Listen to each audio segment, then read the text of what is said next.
জীবনে কখনো হতাশ হবেন না। জীবনে যাই হয়ে যাক না কেন কখনো হতাশ হবেন না। মনে রাখবেন আল্লাহ আপনার রব, আল্লাহ আপনার সাথে আছেন ইনশাআল্লাহ। এই সমাজ আপনাকে যেভাবে শেখায়, কিভাবে শেখায়, এই যে স্কুল, কলেজ, ইউনিভার্সিটি, চাকরি, বিয়ে, সন্তান প্রতিপালন, আর তারপর ইন্না লিল্লাহি ওয়া ইন্না ইলাইহি রাজিউন, এই তো শেখায় নাকি? সবসময় মনে রাখবেন যে আল্লাহ রাব্বুল আলামিনের পরিকল্পনাই আপনার উপরে সবচেয়ে বেশি অগ্রাধিকার যোগ্য, সমাজের পরিকল্পনা নয়।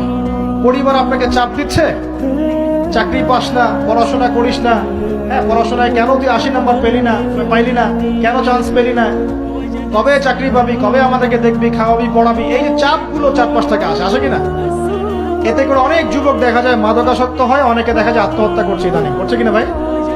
এই শব্দটা থেকে আমি এই পয়েন্টটা আজকে লিখেছিলাম যে ভুলেও আল্লাহর প্রতি বিশ্বাস এবং তাওয়াক্কুল হারাবেন না। সমাজ যেভাবে শেখায়, সমাজ চারপাশে যে চাপ আপনাকে দিচ্ছে, এই চাপে নিজে গা ভাসিয়ে দিবেন না।